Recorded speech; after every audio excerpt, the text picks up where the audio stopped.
বাংলাদেশ জাতীয়তাবাদী তাবলিগ দল কর্তৃক আয়োজিত প্রচন্ড তাপদাহ এবং লু হাওয়ার মধ্যে জনগণের একটু স্বস্তি এবং তার পাশে দাঁড়ানোর মহৎ উদ্যোগকে আমি স্বাগত এবং ধন্যবাদ জানাই।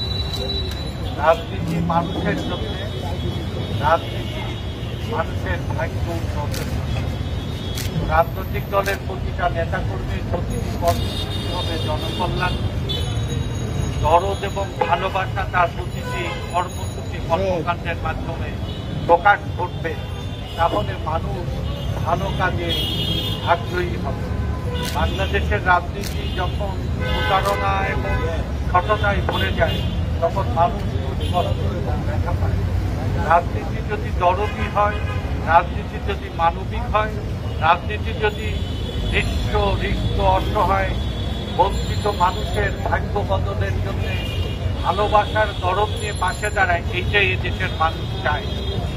রাজনীতিকে হাতে হাতে পরিবর্তন করে গণমুখী করতে হবে। শোষকের দল আজকে ঘৃণার পাত্র, আর শোষিত মানুষের দল মানুষের ভালোবাসা এবং মানুষের কাছে সমাজে। আজকে বিএনপি সকল অঙ্গ সংগঠন যেভাবে মানুষের পাশে দাঁড়িয়েছে, এই যে সৎ উদ্যোগ নিয়ে, সেই অসৎ উদ্যোগ মানুষ যেরকম বাহবা দিচ্ছে, বরং করুণায় আল্লাহর কাছেও তারা একটা সওয়াবের কাজ করছে। বাংলাদেশের এই যে প্রচন্ড তাপদাহ, এই তাপদাহর জন্য সরকারের কিছু ভ্রান্ত আত্মঘাতী পরিকল্পনা এখানে অনেকাংশে দায়ী, যার মধ্যে রয়েছে আপনি ঢাকা নগরে আপনি যে আমাদের যে খাল ছিল 52টা আজকে খাল, সেগুলো ভরাট করে ফেলা হয়েছে। আর একটা বৈরী দেশ আমাদের দেশের পানি প্রবাহ বন্ধ করে বাংলাদেশকে মরুর দেশে পরিণত করা হয়েছে। পানি সংকট তৈরি করার কারণে পদ্মা, মেঘনা, যমুনা সহ আজকে 54টি জাতীয় নদী আজকে পানি সংকটের কারণে সেখানে তাপদাহ বেড়েছে। তারপরে আপনারা জানেন যে কয়লা ভিত্তিক যে সমস্ত বিদ্যুৎ কেন্দ্র করা হয়েছে এবং সেই কয়লা ভিত্তিক বিদ্যুৎ কেন্দ্র করার জন্য দায়িত্ব দিয়েছে সরকারের সেই সমস্ত লুটেরা ব্যক্তিদের, যারা আজকে কুইক টেন্ডারের মাধ্যমে রাষ্ট্রীয় জনগণের টাকা লুটপাট করে নিয়ে দেশের মধ্যে তাপ বৃদ্ধি করছে। আর আমাদের দেশে আজকে আণবিক প্রকল্পের নামে যে ঝুঁকির মধ্যে ফেলেছে বাংলাদেশকে, এই সমস্ত ভ্রান্ত ব্যক্তিগত স্বার্থ সিদ্ধির আজকে যে তাদের প্রকল্প, এই প্রকল্প বিশ্বজোড়া যে আজকে আবহাওয়ার পরিবর্তন ঘটেছে, সেই আবহাওয়ার পরিবর্তনের সাথে আজকে সরকারের এই ভ্রান্ত নীতি আজকে পরিবেশকে আরো বেশি বিষিয়ে তুলেছে। আজকে তাপের মাত্রা আপনারা কল্পনা করতে পারেন, বাংলাদেশের মতো নাতিশীতোষ্ণ দেশ যেখানে গরম আমাদের সামান্য কয়েকটা দিন দিয়ে আমরা সবসময় এখানে শীতের কষ্টে এই দেশের মানুষ, গরিব মানুষ কষ্ট পেত। আজকে সেই দেশে আজকে সম্পূর্ণ বিপরীত আজকে আবহাওয়ার মধ্যে এদেশের গরিব মানুষকে বাস করতে হচ্ছে, রিক্সাওয়ালাকে রিক্সা চালাতে হচ্ছে, দিনমজুর বাজারি ব্যবসায়ীকে আজকে চাপ আজকে সহ্য করে রাতে ঘরে ঘুমানোর পরিবেশ নেই। এই পরিবেশের মধ্যে সরকারের যে এগিয়ে আসা দরকার। এখন সরকার তো শুধু আমাদের ক্ষমতাটা দখল করার জন্য একটা কারসাজি করে তার দায়িত্ব শেষ করে। আজকে লকডাউনের সময় 3 কোটি মানুষের খাদ্য অভাবের সময় খাদ্যের যোগান দেওয়ার দায়িত্ব পালন করেনি। আজকে ভাত দেওয়ার ভাষণ না, আজকে অত্যাচারী বিল দেওয়ার এই সরকার আজকে বদলে দিতে হবে। দেশের আমাদের এই যে আজকে প্রচন্ড বৈরী অর্থনৈতিক সংকট, আজকে প্রকৃতির সংকট, খাদ্যের সংকট, কর্মসংস্থানের সংকট, গরিবের যে দুর্বিষহ জীবন, এই দুর্বিষহ জীবনে আমরা যেমন শেখ সাহেবের পতনের পরে 10 টাকার চাল 3 টাকা হয়েছিল, হাসিনার পতনের পর বাংলাদেশে আমরা ভালো কাজের সাথে সাথে যুক্তির সাথে মানুষকে রাজপথে নিয়ে একটা গণ জাগরণ, গণ আন্দোলনের মাধ্যমে কথা বলার সরকার, আজকে ভোট দেওয়ার অধিকার ফিরে যাওয়া, আজকে আইনের শাসন ফিরে যাওয়া, গরিব মানুষের কাছে রাষ্ট্রীয় সমস্ত সুযোগ সুবিধা নিয়ে পাশে দাঁড়ানোর মতো একটা গণতান্ত্রিক, একটা কল্যাণকামী সরকার আমাদের দরকার। আর এই দরকার এই জাহিলিয়াতের হাসিনার এই দুঃশাসনের পতন এখন। আর এই কল্যাণকামী কাজের মাধ্যমে মানুষের ভালোবাসা অর্জনের যে দৃষ্টান্ত আজকে চলছে, এই দৃষ্টান্তের প্রতি আল্লাহর রহমত কামনা করে, নেতৃত্বের প্রতি প্রশংসা এবং ধন্যবাদ জ্ঞাপন করে আমি আমার কথা শেষ করছি। খোদা হাফেজ। শহীদ অমর হোক। খালেদা জিয়া জিন্দাবাদ। তারেক রহমান জিন্দাবাদ। জাতীয়তাবাদী ছাত্রী দল জিন্দাবাদ। বাংলাদেশ জিন্দাবাদ। ধন্যবাদ। এবারে বক্তব্য রাখবেন আমাদের ঢাকা নগরের ভান্ডারী, অবিভক্ত ঢাকার মেয়র, বিএনপির ঢাকা মহানগরের দক্ষিণের আহ্বায়ক, চেয়ারপারসনের উপদেষ্টা, সর্বোপরি বীর মুক্তিযোদ্ধা জননেতা আব্দুল সালাম। এবার আপনাদের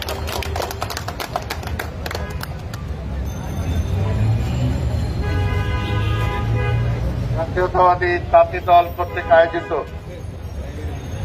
আজকের এই রাস্তার খেটে খাওয়া মানুষ, শ্রমজীবী মানুষ,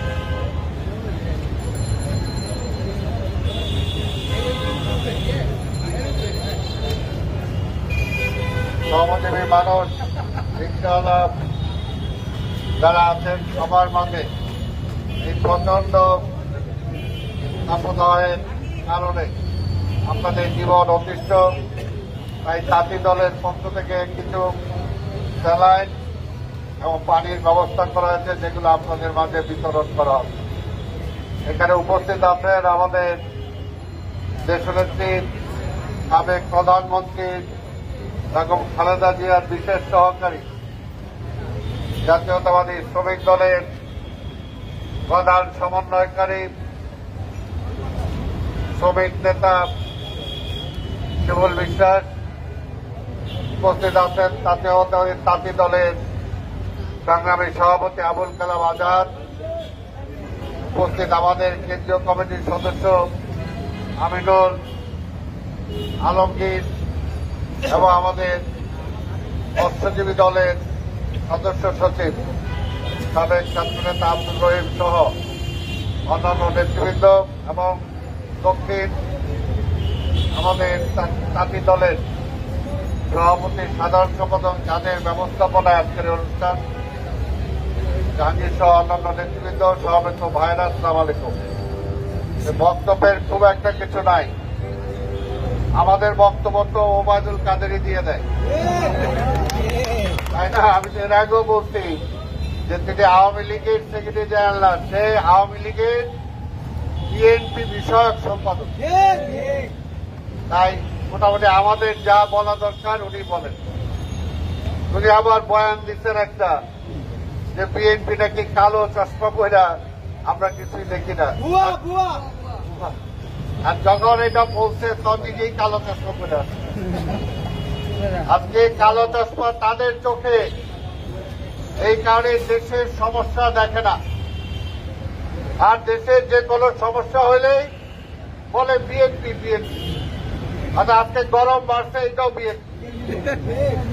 আজকে চালের দাম বাড়ছে, এটাও বিএনপি। আজকে ওই সমুদ্রে যে বাঙালি যদি ডুবা মরে, ওইটাও বিএনপি। ওই যে বাংলাদেশের জাহাজ ওইখানে ছিনতাই করে নিয়ে গেছে সোমালিয়ার, সেটাও সমাধান করতে পারে না, ওইটাও বিএনপি। অর্থাৎ যদি বিএনপি হয় তাহলে তুমি ক্ষমতা আসো কেন? তাহলে ছেড়ে দাও, তাহলে বিএনপি তো সব পারে, তোমরা তো কিছুই পারো না। এবং এটাই সত্য কথা, এটাই সত্য কথা। আবার বলে যে বিএনপি তো কই, বিএনপি তো নাই, বিএনপি দুর্বল। গতকালকে শামসুর রহমান শিমুল বিশ্বাসের নেতৃত্বে, এটা তো খালি আমরা একটা ঝলক দেখাইলাম, এটা শ্রমিক দলের, এই শ্রমিক দলের যে এত বড় সমাবেশ হয়েছে, তা আমাদেরকে এত মারছে, এত পিটছে, এত জেলে দিছে, এত মামলা দিছে, প্রতিটা দিন মিথ্যা মামলায়, গায়েবী মামলায় সাজা দেওয়া হয়েছে। তাদেরকে প্রতিদিন জেলখানায় যাচ্ছে আমাদের নেতারা। এখনো খায়রুল কবির খোকন, আমাদের হাবিবুল্লাহ সোহেল, আমাদের জুয়েল, হাবিব, নীরব, অসংখ্য নেতা, আমাদের মহানগরীর নবীউল্লাহ নবী, প্রত্যেকটা থানার, আমাদের ঢাকা মহানগর দক্ষিণেই শুধুমাত্র সাজা দিয়ে দিচ্ছে এরকম প্রায় 150 জন আজকে জেলে আছে। তারপরেও কি গতকালকে সমাবেশ কম হয়েছে? আজকে প্রচন্ড গরম, আর একদিকে হাসিনার গরম। আর হাসিনার গরম দেখা এইসব পুলিশ, এদিকে যাওয়া যাবে না, ওইটা করা যাবে না, এইটা করা যাবে না।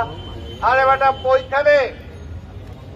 ওইখানে আওয়ামী লীগের অফিসের সামনে, আওয়ামী লীগ অফিসের সামনে সারা বছর রাস্তাটা বন্ধ করে তারা সেখানে সমাবেশ করে, কোনো আপত্তি নাই, কোনো আপত্তি নাই। আবার বলে বিএনপি কই, বিএনপি তো খুঁজে পাওয়া যায় না। কাজে এক মুখে দুই কথা, মিছিল করতে দেন না। মিছিলের আগে সমাবেশের মধ্যে গুলি করেন, টিয়ারশেল মারেন, ধরে নিয়ে যান। আর কয় বিএনপি তো আন্দোলন করতে পারে না। কয় বিএনপিকে যত ধরা হয়েছে কোনটা রাজনৈতিক মামলা নাই, মিছিল করা ছাড়াই মামলা দেন। মহাসচিবের বিরুদ্ধে ওই সিটি কর্পোরেশনের ময়লা ভাঙা গাড়ি, ওইটা যে ময়লার গাড়ি ভাঙতে গেছে, ওই মামলা তারে দিচ্ছেন, বলে এটা কোনো রাজনৈতিক মামলা না। তাহলে আমরা যখন বলি যে 111-এর পরে আপনার নেত্রীর বিরুদ্ধে বেগম খালেদা জিয়ার চেয়ে বেশি মামলা ছিল, কি মামলা? দুর্নীতির মামলা, চাঁদাবাজির মামলা। চাঁদাবাজির সাক্ষীটাকে আপনার শেখ হাসিনার ভাই, সাবেক মন্ত্রী, এখনো সংসদে আছে। আরেকটাকে আপনি ওবায়দুল কাদের নিজে দেখছেন না? এখন ওই যে রেকর্ড আছে, রেকর্ড মাঝে মাঝে আপনারা যেরকম আপনাদের রেকর্ড বাঁধান, ওই জনগণের কাছে কিন্তু 111-এর পরে আপনি ওবায়দুল কাদের কি সাক্ষী দিচ্ছিলেন আপনার নেত্রীর বিরুদ্ধে, ওইটা কিন্তু এখনো আছে। লজ্জা নেই, শরম নেই, তারপরে বুক খুলে কথা বলে, মিথ্যা কথা বলে, জনগণের সম্পদ লুট করে খাইতেছে, ভোট খায় ফেলাইছে, ভোট দিতে দেয় না। আর কয় বিএনপি তো ভোটে দেয়। আর বেটা, বিএনপি ভোটে কই? বিএনপির ভোটে যাইতে দিছ? আমরা তো ভোট চাই। কোন ভোট? বলে আমি প্রধানমন্ত্রী আছি, আমি স্বরাষ্ট্রমন্ত্রী আছি, আমার এমপি মন্ত্রী পরিষদ সব আছে, আমার ভোট আমি দেব, তোমার ভোটও আমি দেব। আসো নির্বাচনে, আসো নির্বাচনে। তারপরে ওই নির্বাচনে হয় না, সেখানেও ভোট দিতে চাইতে দেয় না, তারপরে ওই নির্বাচনে আসো। আবার আমাদের কিছু বুদ্ধিজীবী আছে, কিছু সাংবাদিকও আছে, বিএনপি তো নির্বাচনে নাই, সব ভুল করে, কেন যে আসে না? কিছু বুদ্ধিজীবী আছে। আর এই চোরের সাক্ষী, ডাকাতের সাক্ষী যারা দেন, বারবার বলে ওই উপর আল্লাহ আছে। এই যে এত গরম, এত কিছু, এটা কিন্তু আল্লাহর তরফ থেকে একটা নালত আছে না? যে রাষ্ট্রের সরকার প্রধান সরকাররা চুরি করে, মিথ্যা কথা বলে, সকাল থেকে শুরু করে ঘুমানোর আগ পর্যন্ত খালি মিথ্যা কথা বলে, তাহলে সেখানে তো এইরকম আল্লাহর তরফ থেকেই তো এরকম কিছু নাজিল হবে না? পৃথিবীর বহু দেশে আছে, কোরআন শরীফে এরকম বহু আমরা জানি, ইতিহাস আছে, বহু সমাজ, বহু রাষ্ট্র আল্লাহ শেষ করে দিছে তাদের এই অত্যাচারের জন্য, তাদের এই মিথ্যার জন্য, তাদের অপকর্মের জন্য। আজকের এই সরকার, হাসিনা সরকার একটাই করতে পারছে, আজকে এই পুলিশ বাহিনীদের বলি, আজকে বিচারে বলি, আজকে প্রশাসনে বলি, সবাইকে মিথ্যাবাদী বানায়। নিজেরা চাকরি রক্ষার জন্য, ট্রান্সফারকে রক্ষা করার জন্য, নিজেরা বেঁচে থাকার জন্য আজকে ওনার সাথে সাথে মিথ্যা কথা বলতে হয়। তাই উপায় নাই, চাকরি থাকবে না। তাই ভাইর আমার, চাকরি এগুলো কইরা এখন না হয় চাকরি কয় মাস কয় বছর কাটাইলেন, কিন্তু পরকালের জন্য কি জবাব দিবেন? কি জবাব দিবেন? কাজে সেখানে কিন্তু জবাব নাই। তাই ভাইরা আমার, আমি বক্তব্য দীর্ঘায়িত করবো না, শুধু একটা কথাই বলবো। এই যে আজকে রিক্সাওয়ালারা ভাইরা আছেন, এই রোদের মধ্যে কি প্রকষ্ট রোদ, তার মধ্যে আপনাদের রিক্সা চালাইতে হয় কেন? নাইলে তো উপার্জন হবে না। ঘরে ছেলে মেয়ে আছে, তাদের মুখে ভাত দেওয়া যাবে না, নিজেও খাইতে পারবেন না, বাধ্য হয়ে করতেছেন। কিন্তু সেটা কি সরকার দেখে? বলে না, না এরা খুব আরামে আছে। দেশে বাংলাদেশে কোনো কষ্ট নাই, কোনো কষ্ট নাই। এই যে পয়লা মে গেল, শ্রমিকের বেতন সর্বোচ্চ কত? সর্বোচ্চ কত দেয় গার্মেন্টসে? হ্যাঁ, 12,000। 12,000 টাকা দিয়া রিক্সাওয়ালা ভাই, আপনাদেরকেই বলি, 12,000 টাকা দিয়া 4-5 জনের ফ্যামিলি দিয়া ঢাকা শহরে থাকার মতো অবস্থা আছে? থাকতে পারে? চাইল্ড লাইন কিনা, ছেলে মেয়ে যদি স্কুলে পড়াইতে চান, আরো যে কিছু খরচ আছে, বলে না ইনকাম বাড়ছে। ইনকাম তো আওয়ামী লীগের বাড়ছে, জনগণের ইনকাম বাড়ছে? জনগণের ইনকাম তো বাড়ে নাই। কইছিলে যে শিমুল ভাই বলল 10 টাকা সে চাল খাওয়াবেন, কইছিলেন। এখন চালের দাম কত? 80 টাকা। 80 টাকা। তেলের দাম বাড়াচ্ছেন, লবণের দাম বাড়াচ্ছেন, ডালের দাম বাড়ান, আর কোনো কিছু হইলেই বলেন যে বিদেশে বাড়ছে। আরে বিদেশে যে ফুলকপি কি বিদেশ থেকে আসে নাকি? বাঁধাকপি কি, আলু কি বিদেশ থেকে আসে? না, বিদেশ থেকে আসে না। কিন্তু এই আওয়ামী লীগের চাঁদাবাজরা এখন যেটা হয়েছে যে তরমুজ, এই গরমের সিজনে তরমুজের বাগান মাঠে যায়, যেখানে তরমুজ চাষ হয়, সেখানে চাষিদের কাছে যারা ওগুলো কিনে নেয়, আগেই আওয়ামী লীগের পান্ডারা যায় বলে 10,000 দাও, নাহলে তরমুজ তুলতে পারবো না। নিয়ে আসা গাড়ির পথে পথে দামায়, থামায় একদিকে পুলিশের চাঁদাবাজি, আর একদিকে আওয়ামী লীগের চাঁদাবাজি। দুইজনের চাঁদাবাজির মিলে যে তরমুজ 10 টাকায় বিক্রি হওয়ার কথা, সেই তরমুজ ঢাকা শহরে 100 টাকা বিক্রি হয়। ওই বাঁধাকপি যেটা 5 টাকা দিয়ে বিক্রি হওয়ার কথা, সেটা আজকে 50 টাকায় বিক্রি হয়। এই দেশ চালাইতে পারে না হাসিনা। তাই বলি, দেশ যেহেতু চালাইতে পারতেছ না, নির্বাচনও করতে পারো না, জনগণের ম্যান্ডেট দিতে পারো না, আর খালি বিএনপি করো, তারেক করো, কইরা কোনো লাভ হবে না। তাই একটা কথায়, বিএনপিরে যতই মারেন, যতই ধরেন, যতই জেলখানায় নেন, যতই গুলি করেন, বিএনপি মাঠে জনগণের পাশে আছে, থাকবে। আমরা মনে করারে বিএনপিরে তো দিচ্ছি, বিএনপিরে ইলেকশনের আগে কি করলাম, এখানে সবাই মামলা দিয়ে জেলে ঢুকাই দিলাম, আর বাকি আমগরও দিয়ে পুলিশ দিয়ে দাবড়ায় বেড়াইলো, পার্টি অফিসের তালা দিয়ে দিল। আবার তারা বলে বিএনপি নির্বাচন হয় নাই কেন? আবার কিছু অকাল কুষ্পণ্ড বুদ্ধিজীবী আছে, সাংবাদিক, তারাও বলে বিএনপি নির্বাচনে গেল না কেন? আরে বেটা, অফিস বন্ধ, মহাসচিব চলে, সবাই তালায় বেড়াইতেছ, পুলিশ দিয়া, র্যাব দিয়া। এই পার্টি অফিসের সামনে ওই যে জনতা দল নামে কয়েকটা ছেলে আসলো, এইখানে বসলো, তাদেরকে এইখান থেকে পুলিশ ধরে নিয়ে গেল। আবার বলে আসে না কেন? পাবলিককে এত বোকা বানাও, মনে করে তারা কিছুই বুঝে না। তাই সেই নির্বাচন ভয় পায়, কারণ জানে বিএনপি যদি নির্বাচনে থাকে, আওয়ামী লীগকে কেউ ভোট দিবে? এই ভোট চোর, কম্বল চোর, কলসি চোর, সবকিছু চুরি করে। আজকে এই চোর রেখে ভোট দিবে? এই কারণে তারা ভোটেই ভয় পায়, যাতে বিএনপিটা আসতে পারে। এজন্য ভোটও দরকার নাই। তাই ভাইয়ের আমার, এই ভোট আপনার আমার সম্পদ, এটাকে আদায় করার জন্য রাজপথে নেমে এসে, যেমনি আজকে রিক্সাওয়ালা ভাইরা রাস্তায় নামে আসবে, তেমনি সিএনজিওয়ালারা নেমে আসবে, ড্রাইভাররা নেমে আসবে, ছোট ছোট ব্যবসায়ী যারা আছে তাদেরকে নেমে আসতে হবে, স্কুল কলেজের ছাত্র ছাত্রীদেরকে বের হয়ে আসতে হবে, সাধারণ মানুষকে বের হয়ে আসতে হবে, রাস্তায় দাঁড়ায় বলতে হবে, আমরা ঢিলও মারতে চাই না, পাটকেলও মারতে চাই না, আমি আমার ভোটটা দিতে চাই, শেখ হাসিনা তোমারে আমরা ভোট দেয় নাই, তুমি আল্লাহ রাসূলের নামেও আমরা একটা ভোট চাই।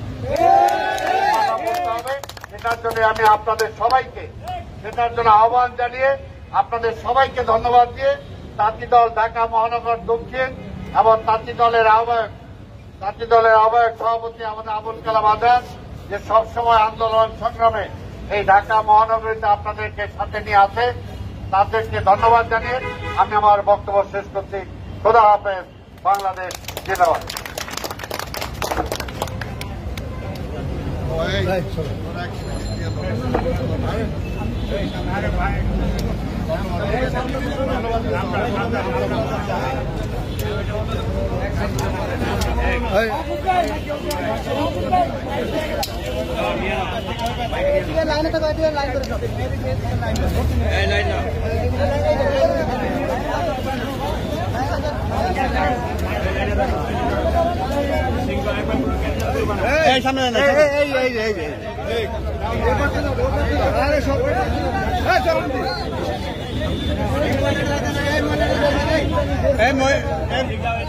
মহিলাদের আপনি সরেন, আপনি সরেন,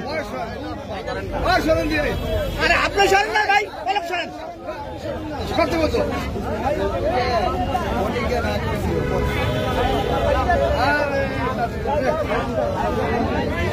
নিয়ে বেরো যাও।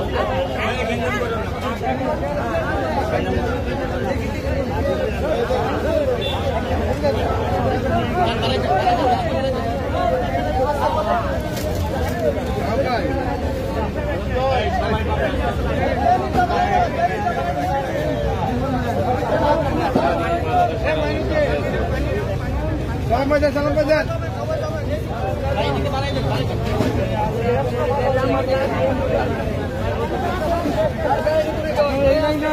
পিছনে একটু পিছনে আসেন, পিছনে আসেন, জায়গা দেন, জায়গা দেন।